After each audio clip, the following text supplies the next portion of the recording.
हाँ जी, अस्सलाम वालेकुम। मैं हूँ रऊफ़ क्लासर और आपके सामने नया वीडियो लाग के साथ हाज़िर हूँ। मेरे साथ फिर आज मेरे दोस्त छोटे भाई, मैंने पहले भी लास्ट टाइम आपको बड़ा उनका पूरा तारुफ करवाया था। ज़ाहिद किशकोरी साहब हैं, बड़े ज़बरदस्त किस्म के रिपोर्टर हैं। ये जंग और जियो के लिए, न्यूज़ के लिए बड़ी एक्सक्लूसिव और हार्ड हिटिंग इन्वेस्टिगेटिव स्टोरीज़ के लिए जाने जाते हैं, माने जाते हैं। आज की बड़ी जो खबर है, शुगर के हवाले से बड़ी स्टोरीज़ हैं इनकी। जो शुगर स्कैंडल अभी आज का चल रहा है, 2-4 लोगों ने बड़ा इसको रिलीजियसली उन्होंने फॉलो किया है, स्टोरीज़ की हैं, ब्रेक किया। अरशद शरीफ है हमारे दोस्त, उन्होंने बड़ा इस पर काम किया। ज़ाहिद किशकोरी ने बड़ा काम किया। कुछ छोटा मोटा आमिर मतीन साहब और मैंने भी इसमें, वो कहते हैं तबले पे संगत वगैरह जो है ना, हमने भी छोटी सी कोई डफली शफली बजाय रखी है। आज की जो बड़ी खबर निकले जहांगीर तरीन साहब के हवाले से कि उन पे एक नया स्कैंडल जो है, नई एफआईआर आज वहाँ पे दर्ज की गई। एफआईए ने की तकरीबन 3 से 4 बिलियन रुपीज़ की मनी लॉन्ड्रिंग का बताया जा रहा है। बल्कि ज़ाहिद अभी मुझे प्रोग्राम होने से इसके आप कैसे स्टार्ट होने से पहले बता रहे थे कि टोटल जो इनका एस्टीमेट है, इनके पास बड़े डॉक्यूमेंट्स होते हैं सारी, वो कहते हैं 23 से लेकर 24 बिलियन रुपीज़ के करीब के उन्होंने कोई चार्जेस जो है ना फ्रेम किए हैं, या कोई आप कैसे टोटल अमाउंट उन्होंने बनाई है जहांगीर तरीन साहब के हवाले से। चलें, वो तरीन साहब पे तो पहले भी केसेस हुए थे, लेकिन मेरा ख्याल जो मेन डिस्टर्बेंस होगी या वो डिस्टर्ब होंगे वो बेटे अली तरीन के हवाले से होगी। कि कोई भी बाप ये नहीं चाहता कि उसका बेटे का भी कैरियर शुरू हो रहा हो, और इतने बड़े स्कैंडल जो पहले भी एफआईआर एक अगेन उन पे हुई थी, अब एक और एफआईआर होगी। हाँ, तो कोई बाप जो है वो कभी नहीं चाहता कि उसका बेटा जो है वो बिज़नेस में आ रहा हो, पॉलिटिक्स में आ रहा हो, या कोई भी कैरियर आके स्टार्ट कर रहा हो, नौजवान बच्चा हो, तो उस पर इतने बड़े बड़े संगीन और स्पेशली इल्ज़ाम लाग जाए, मनी लॉन्ड्रिंग के इल्ज़ाम लाग जाए। दुनिया भर में लोग बड़े थोड़े से जोल्ट आ जाते हैं कि जनाब ये क्या आप देखें फलां बड़ा ग्रुप जो है उस पर मनी लॉन्ड्रिंग के लग जाते हैं। तरीन साहब इसलिए भी मेरा ख्याल है एक उनके लिए मसला होगा या बड़ी खबर बनी है कि माजी में उनके हवाले से ये मशहूर रहा है कि उनकी बिजनेस व्हीलिंग डीलिंग जो है तो वो आके कंपैरेटिवली फेयर रहती है, किसानों को पैसे पूरे देते हैं, शुगर का कभी उन पर कोई बातचीत नहीं हुई। प्लस हम अगेन आपको याद होगा टैक्सेस के हवाले से कहते हैं कि जहांगीर तरीन साहब जो है मेजर टैक्स पेयर हैं। सो जब उनके हवाले से ये बातें आना शुरू हुई कि जनाब कि नहीं, कि सारे मामलात भी ठीक नहीं हैं, कुछ मनी लॉन्ड्रिंग के हैं, कुछ उन्होंने एसेट छुपाए हैं, कोई ऑफशोर कंपनीज हैं, सो बहुत सारे लोग जो हैं थोड़े से उन्हें मेरा झटका लगा और तरीन साहब को बहुत सारी वजाहतें देना पड़ गई। अभी भी देनी आज, बल्कि ज़ाहिद मुझे बता रहे थे इनकी भी शायद जहांगीर तरीन साहब से बात हुई है, तो इनसे पूरी डिटेल लेते हैं कि क्या इशू है, क्या स्टोरी है। ज़ाहिद अगेन बहुत शुक्रिया, मुझे पता है कि आप अपने चैनल के लिए, अपने ग्रुप के लिए भी बड़ी स्टोरीज़ करते हैं, और क्योंकि मुझे फिर मैं थोड़ा सा लिबर्टी ले जाता हूँ कि मुझे आप इनकार नहीं कर सकते, अगरचे हो सकता है चैनल के मालकान या चैनल मैनेजमेंट की वजह की तरफ से कोई थोड़ा सा दबाव भी होता है सम टाइम कि एक्सक्लूसिव आपके राइट्स रहना चाहिए, लेकिन वो चैनल के मालकान आई होप के तो थोड़ी सी गुंजाइश अपने रिपोर्टर्स को देते रहेंगे। ये क्या आज वाली स्टोरी जो है इसमें और पिछली एफआईआर्स में क्या फ़र्क है? इस पर जहांगीर तरीन साहब पे पहले भी तो केसेस हुए हैं, अब उसमें नए केसेस क्या हैं, क्या डिफरेंस है? देखिए, एक तो बहुत शुक्रिया। ये एक ब्रॉडर इशू है। आज जो डेवलपमेंट हुई है ये बेसिकली 22 मार्च को स्टार्ट हो गई थी। 22 को एफआईआर तो आ जाइए ये यही इसमें तो स्टोरी चुकी है जो मीडिया को मालूम ही नहीं है। अच्छा, ये स्टोरी ब्रेक कर 9 दिन जो हुकूमत वक्त है, जो आपकी प्राइम मिनिस्टर लेवल के जो मेरे सोर्सेज हैं, 9 दिन ये कंसल्टेशन रही है कि आया कि ये केसेस दर्ज होने चाहिए, किन किन पे होने चाहिए, क्योंकि इस वक्त तकरीबन 24 ऐसी शुगर मिलें हैं जो पाकिस्तान के 6 बड़े सियासतदान हैं उनकी ओनरशिप में हैं। कौन कौन से नाम तो बताएं ज़रा। देखिए, ये नाम सब लोग तकरीबन जानते हैं। शरीफ फैमिली है, इसमें आरवाई ग्रुप है जो मखदूम खुसरो, रहीम यार खान ग्रुप, रहीम यार खान ग्रुप, उनके तीनों जो भाई हैं उसमें मतलब अगेन मैं थोड़ा रिपीट कर दूँ, उसमें खुसरो बुख्तियार साहब आ जाते हैं, मखदूम शहरयार आ जाते हैं, और फिर अभी जो फाइनेंस मिनिस्टर हाशिम जमा बख्त जो है, वो भी आ जाते, 3 भाई। जी हाँ, इन तीनों के शेयर हैं, और इसमें मुनिस इलाही के भी शेयर हैं जो चौधरी मुनिस इलाही के। जी हाँ, बिल्कुल। और शमीम खान हैं जो कि कज़न हैं जहांगीर खान तरीन के। कज़न है शमीम खान, मेरा ख्याल मामू है, if I am not wrong. जी बिल्कुल, उनका करीब का रिश्ता है, ब्लड रिलेशनशिप है। उनके भी पाकिस्तान में 5 से 6 शुगर मिले हैं, तो ये मेजर स्टेक होल्डर्स हैं। इसके अलावा ओमनी ग्रुप है, फिर सिंध में और भी। ओमनी से मुराद जरदारी साहब जिसको, जी बिल्कुल, जुल्फ़कार मिर्ज़ा की भी एक शुगर मिल है, मिर्ज़ा शुगर मिल। जी हाँ, और जिसका 84 करोड़ पे फमीदा मिर्ज़ा साहब ने लोन राइट ऑफ करवाया था, वही है मेरा ख्याल है। उस पर कभी अलहदा प्रोग्राम करेंगे आपका। बल्कि बहुत मैंने देखा है सुप्रीम कोर्ट में जो पूरा कमरा भरा हुआ है लोन विन ड्राफ्ट पे, उस पर बड़ी बड़ी स्टोरीज हैं। बल्कि सुप्रीम कोर्ट ने जो सोमोटो नोटिस लिया था, मेरी जो इन्फॉर्मेशन है, मैंने उस कमरे में जाकर डेटा लिया है, तो आपकी स्टोरी पे मैंने देखा है, लिया है पे, और बहुत बड़ी सारी और रिपोर्टर्स की भी वहाँ पर है। तो ये उस टर्निंग पॉइंट की तरफ आते हैं कि ये पॉलिटिकल लीडरशिप है जो ओनरशिप में है।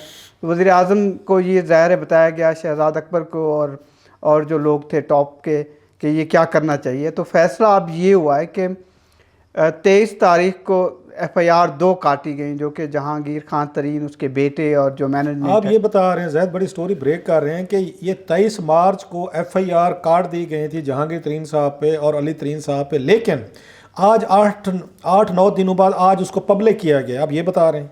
बिल्कुल, ना सिर्फ पब्लिक है, उसको ऑपरेशनलाइज किया गया है, उस पर अमल दरामद किया गया है कि करना था, नहीं करना है, टू बी या नॉट टू बी की सिचुएशन में थे। तो ये कौन मतलब चाह रहा था? वज़ीर आज़म इमरान खान साहब इसको एवेल्युएशन कर रहे थे कि जहांगीर तरीन पे या उनके बेटे पे? मेरी मालूमात में वज़ीर आज़म खुद डायरेक्टली इसको मॉनिटर कर रहे हैं। शहजाद अकबर ज़ाहिर है सारी ओवरऑल जो जितनी इन्वेस्टिगेशंस हैं, और ये मल्टी प्रॉन्ग टीम्स हैं, एक नहीं है। पाकिस्तान के 4 बड़े जो इदारे हैं, बल्कि 5, FPR है, security exchange commission of Pakistan है, कंपटीशन कमीशन ऑफ पाकिस्तान है, FIA लीड कर रही है उसको, और ये बहुत सारी इन्वेस्टिगेशन एजेंसीज़ हैं जो देख रही हैं इन तमाम शुगर मिलों को। और एक बड़ी खूबसूरत बात इसमें ये भी सामने आ रही है कि 2-3 ग्रुप्स को, और जो फोकस पॉइंट था इन्वेस्टिगेशन का, तकरीबन आपको मालूम है कि फरवरी 2000, अदरवाइज़ तो ये सितंबर 2018 से चीज़ें शुरू हो गई थी। ये कंट्रोवर्सी जब शुरू हुई, मसला शुरू हुआ, फिर कीमतें यकदम से 52 रुपए से लेकर 90 तक पहुंच गई, यानी कि 2-3 महीने में। और इन्वेस्टिगेशन ये थी कि कैबिनेट ने जो अप्रूवल दी थी कि बाहर भेजनी है चीनी, और इसके अलावा जो 26 अरब रुपए की तकरीबन सब्सिडी है 4-5 साल में दी गई है, उसकी तहकीकात करनी। 30 अरब है मेरा ख्याल, 30 अरब है अगर मैं गलत नहीं कह जी, 2017 से, बिल्कुल आप सही कह रहे हैं, जो 2-3 साल में थी। अगर 2012 से करें तो 31 अरब बनती है तकरीबन, कुल मिला के जो मुख्तलिफ हुकूमतें देती रही हैं। ये तहकीकात करनी थी कि इजाज़त किसने दी चीनी बाहर भेजने की, जब पाकिस्तान में इसकी कमी थी या कमी हो सकती थी। वो उसको अब ऐसे लगता है कि वो साइड डॉर्मेंट हो गई है, जो सही डायरेक्शन थी। अब डायरेक्शन और तरफ निकल गई है।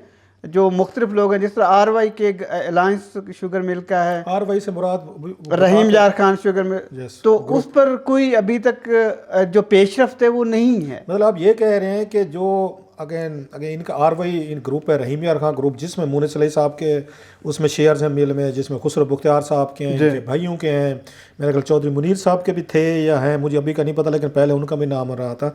आप ये कह रहे हैं उन पे फोकस नहीं है FIA का, या उन पे एक्शन का ज़्यादा फोकस जो है वो जहांगीर तरीन और इनके शरीफ खानदान पे, या शरीफ खानदान पे है, जो पॉलिटिकली तौर पर रॉन्ग साइड पे हैं। जी, रॉन्ग साइड पे हैं, शायद हुकूमत साइड पे नहीं है।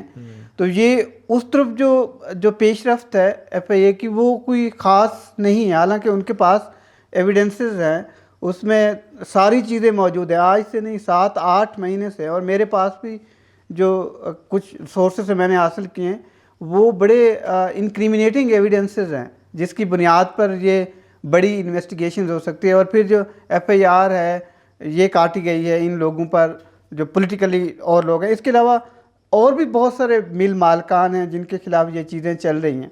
और अच्छा, ये बड़ा अहम आपने बात की है, मैं इस पर I am sorry to cut you. ये क्या वजह है कि मतलब ठीक है जहांगीर तरीन साहब पे मैं भी क्रिटिकल रहूँ, बहुत सारी चीज़ें मैंने भी की हैं, सिर्फ जब शुगर स्कैंडल का जिक्र आता है तो सिर्फ 2 नाम ही आते हैं सामने, जहांगीर तरीन साहब आते हैं या शरीफ खानदान आता है या तरीन साहब के बेटे आते हैं।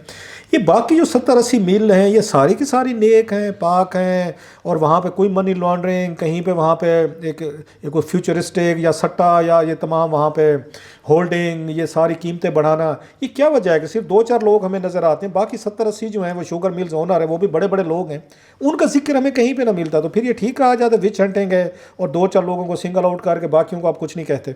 एक्चुअली ये आपने मैंने जितनी तहकीकात की है, ये पहली दफ़ा अभी मैं आपको शायद बताऊं कि 2007 के बाद पाकिस्तान में जो मिलों की भरमार हुई, और इसमें 50% सियासतदान आ गए, उन्होंने अपनी ओनरशिप में नई मिलें बनाना शुरू की। पाकिस्तान में 89 शुगर मिले हैं, और इतनी ज़रूरत नहीं है, 89 शुगर मिले हैं, जिसमें से 9 बंद पड़ी हैं, कुछ फेक अकाउंट्स के चक्कर में या इस तरह की ख़राब हैं। 81 शुगर मिले हैं और इन्होंने इस 13 साल में जो गरीब आवाम है पाकिस्तान की, जो गन्ना काश्त करती है, यकीन कीजिए ये मैं आपको जितनी ब्यूरोक्रेसी है, जो पॉलिटिकल लीडरशिप है या फिर मिनिस्ट्री ऑफ इंडस्ट्रीज़ और कॉमर्स इसको डील करती है या एग्रीकल्चर करती है, नेशनल फूड एंड सिक्योरिटी, इन्होंने पाकिस्तान की इस गरीब आवाम को सख्त किया है और इतना सख्त किया है 9% GDP कंट्रीब्यूट कर रहे थे।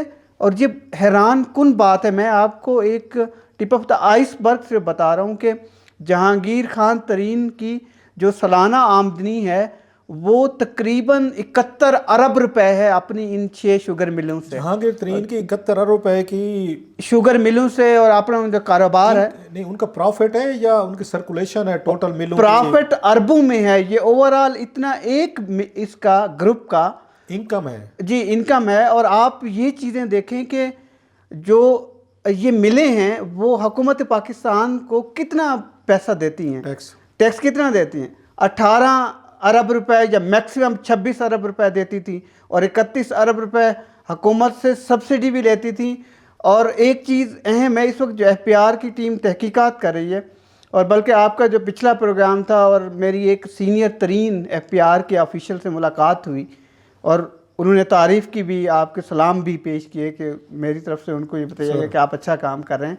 तो ये उससे मेरी मुलाकात हुई तो उन्होंने बताया कि 469 अरब रुपए के टैक्स डिमांड्स बनते हैं, 469 इन शुगर मिलों पे, और ये 26 अरब रुपए सिर्फ टैक्स दे रहे हैं। मतलब 470 अरब के अगेंस्ट से 26 बिलियन रुपीस टैक्स दे रहे हैं, बाकी टैक्स चोरी हो रही है, टैक्स चोरी हो रही है, अंडर इन्वेस्टिंग हो रही है, मतलब लेजर वगैरह में जी वो इसमें बुकिंग में आ भी नहीं रही, ना बुक कीपिंग नहीं हो रही, उसकी जानबूझ के ऐसा किया जा रहा है। और ये सारा का सारा किसानों को, यानी कि गवर्नमेंट को भी आप शक करें, 31 अरब रुपए ले रहे हैं और इस ज़िम्न में ले रहे हैं कि आपने पाकिस्तान के किसानों को फैसिलिटेट करना है।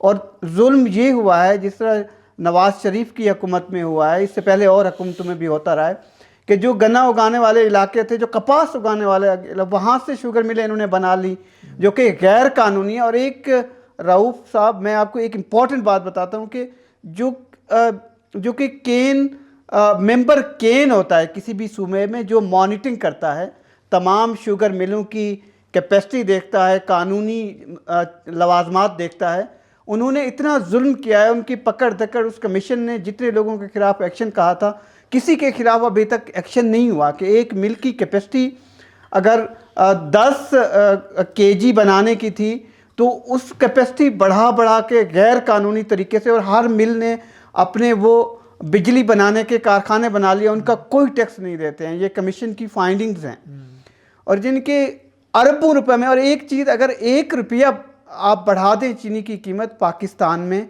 तो 5.5 अरब रुपए प्रॉफिट होता है उनका। और फिर इसी तरह से जो अगर इंडिया के किसान हैं या इंडिया के शुगर मिलर हैं, आप कंपैरेटिव स्टडी में देखें, मैंने इस पे मैं उस पे आता हूँ। पहले मैं थोड़ा सा ये चाहता हूँ, वापस उसी पे जाते हैं, आपने बड़ी अहम चीज़ें दी हैं। अब जहांगीर तरीन साहब पे आज क्या इल्ज़ामात लगाए गए हैं और क्या कहा गया, और आपकी जहांगीर तरीन साहब से बात भी हुई है, उन्होंने क्या कहा है, मैं उनका वर्जन में भी इंटरेस्टेड हूँ। आज नए इल्ज़ामात क्या लगे हैं उन पे, आते हैं बाकी चीज़ों में। इंडिया से भी बात करते हैं कि इंडिया से चीनी मंगाई जा रही, सस्ती है, महंगी है, पाकिस्तान कैसे अफोर्ड करेगा, वो तो बाद में करते हैं। आज के नए एलिगेशंस क्या हैं, पुराने में और नए में क्या फ़र्क है आज में? और आपने कहा था 23 बिलियन रुपीज़ के करीब टोटल ये क्वेश्चंस रेज किए गए हैं जो उन पे कि इतने के केसेस बने हैं, इधर इनकी डिटेल बताएंगे? जी, मैं आपको ब्रेकअप देता हूँ, जो ऑफिशियल ब्रेकअप है। बेसिकली बहुत सारी इस पे खबरें चल रही हैं जो ज़्यादातर हकाइक से उनका कोई वास्ता नहीं है, दूर दूर तक भी। उसका जो ऑफिशियल ब्रेकअप है जहांगीर खान का 23 अरब 20 करोड़ रुपए का है, जो multiple cases FIA, FPR, SCCP और एक्यूमुलेट हैं जितने इकट्ठे करके वो समझते हैं ये इल्ज़ामात हैं या उनकी फाइंडिंग्स हैं।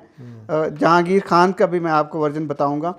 उनमें वो 3 अरब 60 करोड़ रुपए का ये कहते हैं कि ओवर वैल्यूड करके परचेज़ किए थे, जेकी जो जहांगीर खान का फार्मिंग सिस्टम है वहाँ पर जी पैसे का इतना। आज के जो नए इल्ज़ामात बता रहे हैं 3.6 बिलियन रुपीस की मनी लॉन्ड्रिंग की बात हुई है। बिल्कुल, और 3.1 बिलियन जो 3 अरब 10 करोड़ का है वो JDW थ्रू इन्वेस्टमेंट जो फारूकी पल्प उसकी कंपनी थी उसका ये वो बता रहे। फिर 2.5 बिलियन जो JDW उसका ग्रुप है वो नॉन आर्म कैश ट्रांसफ़र किया है।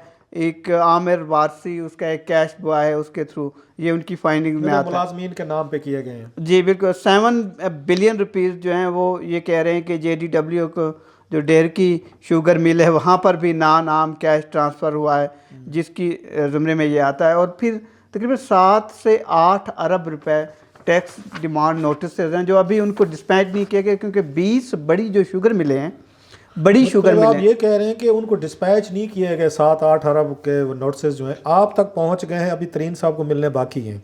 आपने उनका सिग्नेचर कोई करने हैं या आपके सोर्सेज माशाल्लाह इतने तेज़ हैं कि आपको पहले से पता है कि 7-8 बिलियन रुपीज़ के मजीद नोटिस जाने हैं? मतलब है जहांगीर तरीन साहब को आके अगर वो प्रोग्राम हमारा देखते हैं यहाँ से पता चलेगा कि 7-8 अरब के मजीद भी notice they are on their वे।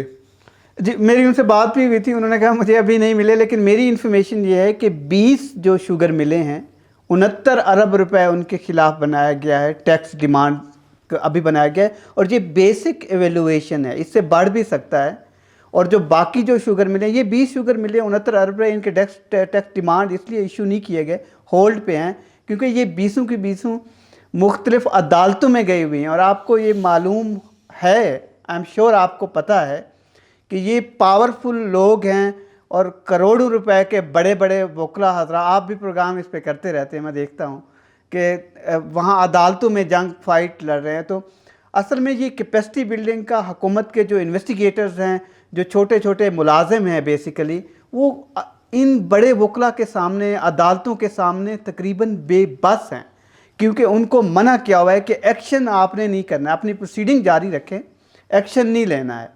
तो यही एक वजह है कि 1.5 साल से इसमें इमरान खान ख़ुद भी बेबस हैं इस इशू पर, क्योंकि अदालतों में ये जंग वो लेके जाते हैं। ये मुझे बात समझाए जाहिद, क्या हुकूमत वाकई जहांगीर तरीन को सिंपली ड्रैग करना चाहती है? एक कहते हैं सबक सिखाना चाहते हैं, डिफेम करना था उनका पॉलिटिकल, वो कहते हैं किसी का डंक है, डंक ख़त्म करना था, जहर ख़त्म करना था, ये सिर्फ वही करना चाहते हैं या वाकई कोई जहांगीर तरीन साहब को उन्होंने सज़ा दिलवानी है, गिरफ्तारी करवानी है, ट्रायल करवाना है और फिर कल को अदालत से सज़ाएँ दिलवानी? आपको क्या लगता है कि सिंपली ये बदनामी की हद तक रखना है कि तरीन साहब का जो क्लाउड था, इमेज था एक किंग मेकर वाला, गॉड फादर वाला, कि वो जाते हैं, उन्होंने आगे इमरान खान साहब की हुकूमत बनवाई, लोग लेके आए, और उसमें PTI के अंदर भी बहुत सारे लोग समझते हैं, उनके सिंपथाइज़र हैं कि ये जो हुकूमत बनी है खान साहब की या पंजाब में, ये जहांगीर तरीन साहब की वजह से बनी। लिहाजा ये बड़ा ज़रूरी है हुकूमत के लिए कि वो जहांगीर तरीन साहब को इतना बदनाम कर दें, इतनी चीज़ें उनकी हो सकते हैं जेन्युइन हो,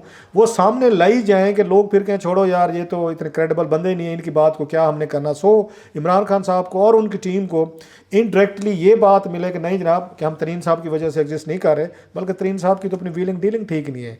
आपको क्या लगता है, सज़ा दिलवाना मकसूद है या उनको बदनाम करना मकसूद है? देखिए एक आज नई बात सामने आई है कि जो 7.5 मिलियन डॉलर जहांगीर खान तरीन ने, जो उनका ये क्लेम है, और ये सुप्रीम कोर्ट में भी पहले बात आई है, ये बड़ी दिलचस्प बात है कि सुप्रीम कोर्ट ने उनको नायल लाइफ टाइम कर दिया, लेकिन उसकी इन्वेस्टिगेशन ऑर्डर नहीं की। लोग ये कहते हैं कि बहुत सारी चीज़ें वहाँ पर आई, ये पहले हो चुकी हैं। उसकी वजह थी पहले वो ऑलरेडी जो उन्होंने डील की थी ना SCCP के साथ, उन्होंने जुर्माने भी दिए थे, उन्होंने पैसे भी वापस किए थे, जो इनसाइडर ट्रेडिंग हुई थी, जी इनसाइड ट्रेडिंग, यूनाइटेड उन्होंने शुगर मिल रही थी जिसकी वजह से उन पर स्कैंडल बना था 2006-7 वाला। वो ये कहते हैं कि वो उसको क्लोज ट्रांजेक्शन समझ लिया गया था, सेटलमेंट हो गई थी, तो लिहाजा सुप्रीम कोर्ट ने उसको रीओपन नहीं किया, उन्होंने दोबारा तहकीकात का हुक्म नहीं दिया, वो इनको बेनिफिट उन्होंने दिया। नो FIA नई चीज़ सामने लाई है। अब इस पे उसका एविडेंस कितना इंक्रिमिनेटिंग है, मेरी एज ए रिपोर्टर मैंने बड़ी कोशिश की कि वो जो स्पेसिफिक एविडेंस है 7.5 मिलियन डॉलर जो कि उन्होंने पाकिस्तान से ट्रांसफ़र किया है, वो लंदन में अपनी प्रॉपर्टी परचेज करने के लिए, उन्होंने कहा ये मनी लॉन्ड्रिंग के ज़ुमरे में आता है। It happen for the first time ever. ये एक न्यू टर्निंग पॉइंट है इस केस में कि उन्होंने कहा कि जी डॉलर की प्राइसेस कम करवाएंगे, ओपन मार्केट से जब परचेज़ किया गया तो प्राइसेस कम करवा के 35 हज़ार डॉलर निकलवाया गया, फिर भेजे गए। इसको एक न्यू चीज़ देना चाह रहे हैं। आया कि इसको कितना जस्टिफाई कर सकेगा FIA या इन्वेस्टिगेशन टीम जो है मनी लॉन्ड्रिंग के सिलसिले में, ये एक न्यू टर्न इस केस में लेके आए हैं। इस पर FIR उन्होंने काटी है। इसी अच्छा, अब आते हैं थोड़ा सा इस पे, आपकी जहांगीर तरीन साहब से जो बात हुई, उन्होंने क्या मौक़िफ़ दिया आपको? देखिए, तरीन साहब ने तो डिटेल से, मैं उनसे तकरीबन टच रहता हूँ, जब भी कोई स्टोरी आती है तो आपको तो एज ए रिपोर्टर आपको तो लीगल नोटिस भी भेजे थे कि भाई साहब, आपने जब स्टोरी की थी शाहज़ेब खानज़ादा साहब के शो में, आपकी लड़ाई झगड़ा तो 2 साल पुराना चल रहा है, तो अब वो आपका मतलब मामलात उनको ये क्लैरिफाई हो गया कि आपके पास सबूत हैं, डॉक्यूमेंट्स हैं, तो मजीद क्या बना उसका जो लीगल नोटिस भेजा गया था आपको? एक्चुअली वो मैं ऑन द रिकॉर्ड इस पे को। बात नहीं करना चाहते, मैं बिल्कुल नहीं करूँगा, क्योंकि तमाम जो मिलर्स हैं, आपको पता है कि जब मैंने चीज़ें शुरू की तो सारे लोग ये मेरे पीछे हैं, अभी तक भी हैं, और जो अदालत की जंग है या वो उन्होंने नोटिस भेजे हुए हैं, वो तो रिस्पॉन्ड हमारी लीगल टीम कर रही है, उस पर मैं बात बिल्कुल नहीं करूँगा। मैं अपनी फाइंडिंग्स जारी रखे हुए एज ए रिपोर्टर, मैं स्टोरीज़ कर रहा हूँ और मैं उस पर स्टैंड करता हूँ और मैं उसको जस्टिफाई कर। तरीन साहब ने क्या बताया आपको? उन्होंने ये बताया कि ये सारे इल्ज़ामात हैं मुझ पर, मेरी सब चीज़ डिक्लेयर्ड है FPR में पहले ही, और मैं सबसे ज़्यादा टैक्स देता हूँ पाकिस्तान में, और हर चीज़ मैंने दे दी हुई है। और FIA ये कहता है कि 6 बार उनको बुलाया गया है ज़ाती तौर पर, उसके बेटे को भी, लेकिन ये जानबूझ के नहीं आए। तो उन्होंने मुझे बताया कि उन्होंने अपना जवाब जो है वो तफसील से जो उसकी टीम है वो दे दिया है, और जो 2 तारीख को दोबारा भी इसकी जो चीफ ऑपरेटिंग ऑफिसर्स हैं उनको बुलाया हुआ है, उसका नाम ब्लैक लिस्ट कर दिया गया है, वो बाहर मुल्क से नहीं जा सकते। और ये एक पॉसिबिलिटी है, अगर टॉप लेवल पे ये डिसीजन होगा, इसमें गिरफ्तारियां भी हो सकती हैं। मैं आपको ये बता दूं कि टॉप लेवल पे जो 3-4 ग्रुप के ओनर्स हैं जिनके खिलाफ ये अभी FIRs हुई हैं, या 2-3 दिन में मज़ीद हो जाएंगे, और जिन सेम क्रैकडाउन आप कराची में देखेंगे, सिंध के मुख्तलिफ सियासतदान के जो शुगर मिलें ओन करते हैं, इसमें गिरफ्तारियां होंगी। अब ये टॉप लेवल पे डिसीजन होना है कि क्या गिरफ्तारियां करनी हैं, आया कि उनका होगा का, जिस आपने कहा कि क्या बदनाम करना है उनको या एक्शन करवाना है उनके खिलाफ। और ये जिस तरह मैंने आपको पहले भी बताया आपके प्रोग्राम में कि जो डायरेक्शन है इन्वेस्टिगेशन की, वो भी ऑल टुगेदर इंटायरली चेंज कर दी गई है।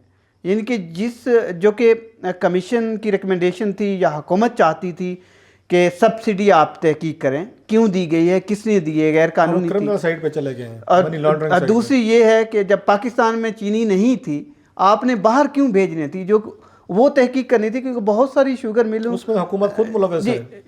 शुगर बिल्कुल एब्सोल्युटली ऐसा है, वो नहीं करेंगे उसके तहकीक। पूरी कैबिनेट ने ये चीज़ें की हैं। ECC है, शुगर एडवाइजरी बोर्ड है, उसमें तो आपका फिर वजीर आला पंजाब इन्वॉल्व होता है, असद उमर होता है, फिर आपका अब्दुल रज़ाक दाऊद होता है, पूरी कैबिनेट इन्वॉल्व है, उन्होंने अप्रूवल दिया। ये सही फोकस इन्वेस्टिगेशन क्या है होनी ये चाहिए, क्योंकि जब चीनी पाकिस्तान में दरमियान में वो ये हुकूमत कहेगी मनी लॉन्ड्रिंग के हमारे पास या FIA के पास अगर सबूत आ रहे हैं तो why shouldn't they do that. दुनिया भर में होता है, एक इन्वेस्टिगेशन आप करने जाते हैं, मतलब कोई बंदा डॉक्टर के पास जाता है, अगर उसने जाके हार्ट का अगर टेस्ट करवाया तो पता चला लीवर में भी मसला है, लंग्स में भी प्रॉब्लम है, तो फिर आप उसका भी ट्रीटमेंट कराना पड़ता है। अब ये तो नहीं छोड़ सकते कि मैं हार्ट का कराने आया था लिहाजा मैं लिवर या लंग्स की मुझे उस अल्ट्रासाउंड मत बताएं। सो हो सकता है यहाँ भी ये कुछ हुआ हो कि आप गए हों यहाँ पे ये कराने के लिए कि सब्सिडी गलत दी या सही दी, वो तो कमीशन की रिपोर्ट है, तो पता चला यहाँ तो मनी लॉन्ड्रिंग भी हो रही थी, अंडर इन्वेस्टिंग भी हो रही थी, यहाँ तो ये सट्टा भी खेला जा रहा था, यहाँ पे तो सारी चीज़ें हो रही थी। एक पॉइंट एक गवर्नमेंट को जो खुद असल में प्रॉब्लम ये है कि जो मेरी इन्फॉर्मेशन है, वज़ीर आज़म को बहुत ज़्यादा मिसलीड किया जाता है।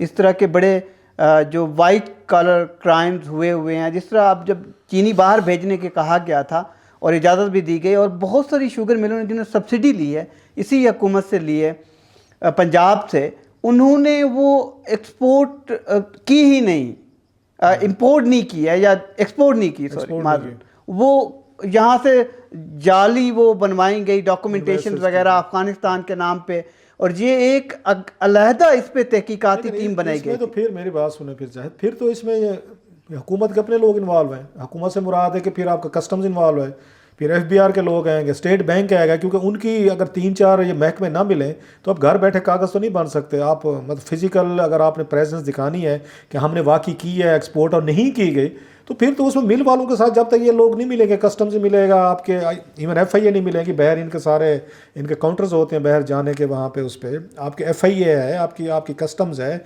FBR है, स्टेट बैंक है जिसके जरिए ट्रांजेक्शन होनी है पैसों की, फिर तो लंबा खाता है, फिर तो इसमें खुद अपने लोग निकलते हैं उनके शुगर उसमें KPK से ज़्यादा लोग आपके निकलेंगे, क्योंकि अफगानिस्तान से हुकूमत पाकिस्तान ने मदद मांगी थी और उनसे पूछा था कि आपको कितनी पाकिस्तान से चीनी आई है, कॉर्पोरेट सेक्टर, प्राइवेट सेक्टर या गवर्नमेंट उसके थ्रू। ये बताएं जायद, आगे इसको वाइंड अप करते हैं। इंडिया से जो मंगवाने का फैसला किया गया है, तो इंडिया की शुगर हमें महंगी पड़ेगी सस्ती पड़ेगी? क्या आपने कोई थोड़ी सी इस पर रिसर्च की है कि वहाँ से हमें क्या रेट मिलने वाला है इस वक्त, वहाँ एग्जिस्टिंग क्या रेट है वहाँ पे इंडिया में, और हमें कितने में पड़ेगी यहाँ? देखिए, ये तो बहुत महंगी होगी, पाकिस्तान इसको अफोर्ड नहीं कर सकता, क्योंकि मैंने 2 शहरों से आज अपने जानने वालों से, इंडिया से, एक रायपुर से, दिल्ली से और आसाम से चेक किया है, तो वहाँ इस वक्त इंडिया में 40 से 50 रुपए पर केजी चीनी आम एक इंडियन शहरी खरीद रहा है। अगर 50 रुपए है तो पाकिस्तान का 106 रुपया बनता है। इनके पाकिस्तान में वो चीनी सेम रेट पे अगर आप पे बेच दें 106 रुपए, और फिर आपकी ट्रांसपोर्टेशन कास्ट है पाकिस्तान से, तो ये चीनी तो एक आम खरीदने वाले को 115 से 20 रुपए में। वो तो गंदम भी हमने 24 रुपए पर मन मंगवाई थी रूसी किसानों से, बाद में हुकूमत ने सब्सिडी दी थी, चीनी पे भी सब्सिडी देनी पड़ेगी, सब्सिडाइज करके आपको लोगों को बेचनी पड़ेगी। अदरवाइज अगर इंडिया से 106 रुपए पे पड़ती है, जिसमें लॉजिस्टिक वगैरह भी डालने बाकी हैं, तो फिर तो ये आपको जाके पड़ेगी 120-130 रुपए तक पड़ेगी किलो, तो हुकूमत तो फिर मेरे को सब्सिडी देनी पड़ेगी। बहरहाल ऑप्शन नहीं है, तो लास्ट वर्ड यही है जो आपने कहा कि इमरान खान साहब जो हैं उन्होंने इनको 7-8 दिन तक वो नहीं करने दिया, और उस पर तरीन साहब का भी आपने पॉइंट ऑफ व्यू दिया। अभी आप कह रहे हैं कि नेक्स्ट वो सिंध में और दीगर चीज़ों में भी गिरफ्तारियाँ होंगी। बहरहाल बहुत शुक्रिया आपका Zahid, thank you very much, आपने बहुत सारा इंसाइट इसकी तफसील से चीज़ें बताई। तो ये ज़ाहिद किशकोरी साहब थे। लगता ही है कि आने वाले दिनों में मज़ीद कुछ गिरफ्तारियाँ जैसे बता रहे हैं कि कुछ सिंध और पंजाब में हो सकती हैं। देखना ये होगा कि सिर्फ फोकस जो है वो जहांगीर तरीन साहब और उनके बेटे पे रहेगा, क्योंकि उनका वही, उनके हामी तो ये कहते हैं कि उनका कसूर ये है कि उन पर टैग लग गया है कि वो पॉलिटिकल किंग मेकर हैं और इमरान खान साहब की हुकूमत बनाने गिराने में उन्हीं का रोल रहता है, नज़र आता है, लिहाजा उनको ही फिक्स किया जा रहा है, उनको वो क्या सेटल किया जा रहा है। बहरहाल देखते हैं कि आने वाले दिनों में क्या इसमें से निकलता है। हम आपके साथ जो इसका फर्दर इसका फॉलोअप जो है ना वो शेयर करते रहेंगे।